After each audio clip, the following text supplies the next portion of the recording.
Thank you for joining us today, and congratulations on taking the time to invest in yourself and your future career by watching this presentation. We mentioned several helpful resources in this video. You can find a list of them at this link. Today, we're going to give you some practical strategies to help you to get from where you are in your current college career to where you want to go in the future. We're going to help you get from where you are now to where you want to be by breaking down the search into 7 steps. The first step is to explore. Once you decide that you want to look for a job, you might be tempted to just jump in and start applying. Stop. This method could overwhelm you with possibilities. First, you want to gather some information about yourself. Reflect on what you have enjoyed about your past jobs, internships, or other experiences in college. What did you excel in class? What are your top skills? Take some time to write those down now so that you have a better understanding moving forward.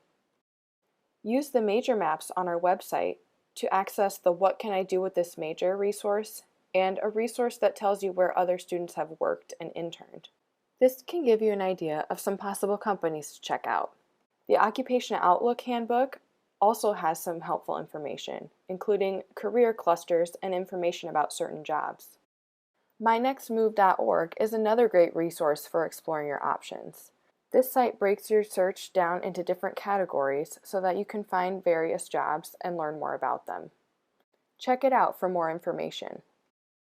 The bottom line is, knowing more about yourself will help you narrow down your search. The second step is target. After you've done some exploration of what's out there and available to you in your field, it's time to start narrowing down your options.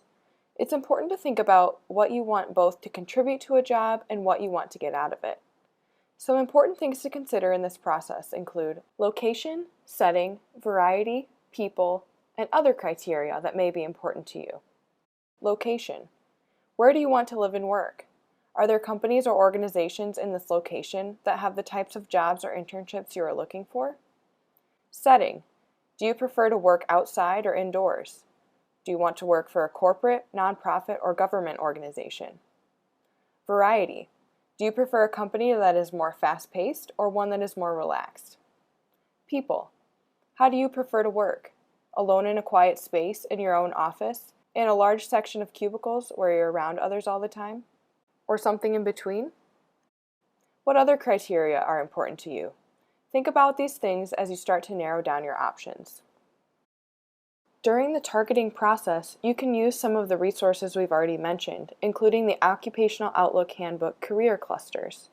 Use those to identify your top 5 job titles. You can also narrow down the type of organization you'd like to work at. Search for your top 5 job titles on Indeed.com and see what companies appear in your desired location. Go to the company websites to learn more about their culture. Find more companies within your field that may be hiring for the positions you are interested in by going to buzzfile.com. You can search by major for different companies in your area. For information on other helpful search sites for your particular major, contact a career advisor in the Career Center. The bottom line is, there's more to looking for a job than just reading the job description and finding out how much money you will make. Consider what else you want out of your job so that you can make the best decision for you. The third step is prepare. Once you've narrowed down your search, it's time to prepare your application materials. You'll need to know the recruiting cycle for your industry. It can take 6 to 8 months to find a position on average, so make sure you give yourself plenty of time to prepare and do your search. You'll want to prepare a resume and cover letter. It is very important to tailor your resume and cover letter to the position you are applying to. Without matching your skills and experiences to what they're looking for in the job description, you probably won't get an interview. You can get started on these materials by visiting the resources on the Career Center portal page or coming into walk-in hours in our Career Center. You'll also want to create a LinkedIn profile. Over 95% of recruiters use LinkedIn, so it's important to complete your profile. We can also help you get this set up in the Career Center during our walk-in hours. BCareers is our online job board here at St. Ambrose. You'll want to make sure your account is updated, update your major and GPA, and upload your current resume to make it easy to apply. If you need assistance signing in, contact careercenter@sau.edu. Be sure to clean out your social media and set up a working voicemail box and outgoing message. When we say clean out your social media, we mean remove anything that doesn't portray a positive personal brand for you. Instead, fill your social media with things that present you as a competent, strong individual that anyone would want to hire. Be creative in how you do this. For example, if you want to be a teacher, consider posting photos of how you've made your classroom welcoming.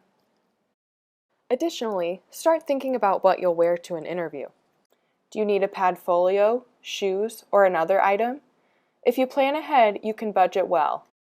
Finally, your application materials will help you share your personal brand with employers. Make sure to have all of your application materials reviewed to eliminate errors. The bottom line is, you'll want to use Career Center resources to create and update your application materials. Your materials may be the first impression employers have of you. Make sure that impression is a positive and professional one. Having great application materials may get you closer to the next step in the hiring process, the interview. The fourth step is practice. You can have a fabulous resume and all of the experience in the world, but if you don't ace your job interview or come across unprofessional, you are going to have a hard time securing a job offer. It's important to start practicing how to speak with employers in a variety of situations. First, you'll want to learn how to properly answer questions in an interview. Mock interview opportunities with real employers and career advisors are offered through many events throughout the year. Career Boot Camp is held each semester and allows you to do speed mock interviews with employers. These employers give you personalized feedback on your answers in a non-threatening and low-pressure setting. We highly encourage you to attend Career Boot Camp early and often in your college career. At some point in your search process, you may be asked to socialize with potential employers or other professionals. Socializing and networking can be awkward, especially when associated with a fancy meal. Every other year, the Career Center hosts a networking and etiquette dinner to give you a chance to learn how to socialize in these settings. Consider attending to learn which fork to use and what to talk about. After you've received a job offer, you should be prepared to negotiate your salary and benefits. You should always at least ask if there is an opportunity for negotiation. If you don't, you could leave thousands of dollars on the table. To learn how to navigate these tricky waters of salary negotiation, be sure to attend the salary negotiation workshop or schedule a time to meet with a career advisor. The bottom line is, securing a job and making good impressions is an art. Start early and practice interviewing, etiquette, and negotiating often so that you feel comfortable when the pressure is on. The fifth step is connect.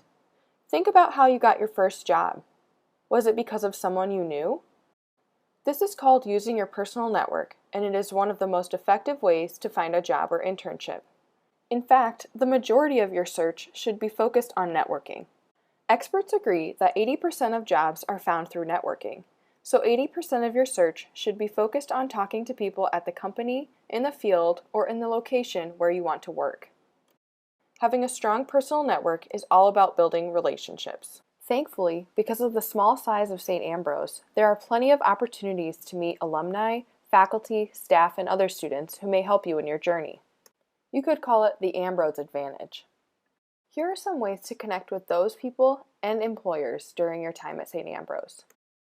Think about the people you know, your friends, family, classmates, professors, coaches, anyone that you've worked with in the past. Let them know you are looking for a job or an internship. Use social media to let people know you are looking. Consider creating a post that says you are graduating and looking for your first entry-level job. Talk about your major and what specifically you're looking for. Ask them for any advice in your job search and for connections to reach out to. Never specifically ask for a job, but definitely put yourself out there. You never know what good could come from it. Also, remember to follow the social networks of the companies you are interested in and reply to their posts when appropriate. Consider using some of these additional strategies in your search.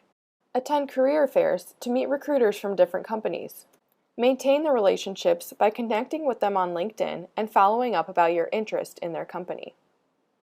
We also encourage you to attend career fairs in the location where you want to be employed. Even though it is smart to attend our career fairs here on campus, because you can be connected with recruiters from another town, You should also try to attend a career fair in the city of your choice in order to make additional connections. Try the Bee Connection. Connect with SAU graduates and friends of the university. You can search by major, keyword, or by location to make new connections. This resource is located within your Bee Careers profile. Contact your career advisor and they will do their best to connect you with an alumnus in your field in the location that you would like to be in after graduation. If there is a company that you're really interested in, connect with people that work there through LinkedIn. LinkedIn also has an alumni feature where you can look for SAU graduates. This works especially well if you would like to make connections in larger cities. Additionally, you can reach out through your connections and your second-degree connections on LinkedIn to do informational interviews, our next strategy. Once you connect with alums through the Bee Connection or LinkedIn, ask them if they'd be willing to do an informational interview with you. This is a chance for you to learn about their company and their career path. Do not ask for a job or internship during the informational interview. To set up an informational interview, reach out to one of your contacts and ask them for 15 to 20 minutes of their time. You can talk to them on the phone or in person, and you'll want to follow the TIARA method. In the book The 2-Hour Job Search, author Steve Dalton lays out the process. Start out with a couple of minutes of small talk. Ask them how their day's going, what they've been up to this week. Then dive into the TIARA model. This model puts the person you are interviewing in the expert seat and helps you to learn more about the company and the industry that they are in. Start off by asking about trends. Ask big picture questions about the state of the company or the field. Next, talk about insights. Ask about their personal successes in the field and how they got to where they are. Third, ask for advice. What would you do in my situation? What advice do you have for me to make myself better equipped for this field? Fourth is the R, resources. How do you stay current on your given industry? Finally, assignments. Can you give me an idea of the kind of work I would be doing in a field like this? What are some projects you've been working on? When the conversation has ended, be sure to thank them and ask them who else in their field they would recommend you speak with. Get that contact information and be sure to follow up. Also, be sure to send a handwritten thank you or email. Another strategy we recommend is to consider joining a professional organization as a student member for the industry you're interested in. This will help you to get connected to local leaders in your industry. Finally, you can knock on doors. This is when you reach out to a company, either in person or over the phone, to introduce yourself, and to let them know that you are interested in working for them if they ever have an opening. We only suggest doing this for small companies, as larger ones tend to have stricter HR policies. This strategy flatters a company and shows them that you are willing to take initiative. The bottom line is, building connections helps make your job search more personalized and helps you stand out to potential employers. The more connections you have, the more people you have looking out for you. If connecting works well enough, your application process will be much easier. The sixth step is apply. Congratulations! You've done a lot of work to get to this exciting step in the process. Now it's time to put your preparation to work by applying for jobs. It is very important to stay organized in this step of the process. Make sure you are keeping job descriptions when you apply for a position so you can reference them to find out what you might be asked in an interview. Keep a spreadsheet of all of the places you've applied, the date of the application, when you followed up with the company, and any additional notes. Check out the sites we've mentioned earlier in the video to apply for jobs online. You can also learn about job openings, even those not posted online, at career fairs. Talking with recruiters can be a great way to learn more about a company and the opportunities they have to offer. It is also a great place to make a first impression that can help you stand out from an endless sea of resumes. Often companies will offer on-campus interviews the day after a career fair. Take advantage of these. It doesn't get any easier than that. After you apply for or interview for a job, it's helpful to find out the hiring timeline of the employer. If you do not receive a confirmation email with this information after you apply, or if an employer does not mention it in the interview, be sure to ask. Reach out to your company contact and ask, "What is the status of my application?" This gives them the opportunity to provide you with more information about their timeline and whether you are still in the running so that you can make informed and smart decisions about your next steps. The bottom line is that you need to be sure to take an integrated approach when you apply for jobs. Talk with real people in person and also apply online. Don't forget to follow up in an appropriate manner. It shows your interest in the position and helps you know if it's time to move on to other opportunities. The seventh step is accept. Once you accept a job offer, it is extremely important to stop your job search. If you are a candidate for any other jobs, as in you've interviewed for others and are still in the running, it is recommended to notify the other companies and remove yourself from their applicant pool. When you accept a job, you have committed to that company. Get the offer in writing and have both the employer and yourself sign it. That way everyone will be on the same page and you will know that you have officially accepted a position. Once this process is complete, you should not renege on your acceptance. The bottom line is you should make your decision and stick to it. In this video, we talked about 7 key steps to finding a job or an internship. They were explore, gather information about yourself and your industry. Target, narrow down your search. Prepare, get your application materials ready. Practice, work on your interviewing skills. Connect, build relationships to grow your network. Apply, put all the pieces together and submit your application. Accept, it's time to stop your search. Your next step is to start with the step that best describes where you are now in your process and choose one action step to keep moving forward. Remember, you don't have to do all of these things today. You're just preparing to take one next step. Each next step will lead to another and another until you reach your goal. Good luck, and please visit the Career Center if you need any help with this process. We want you to be successful and are here to help you meet your goals. Thanks for watching.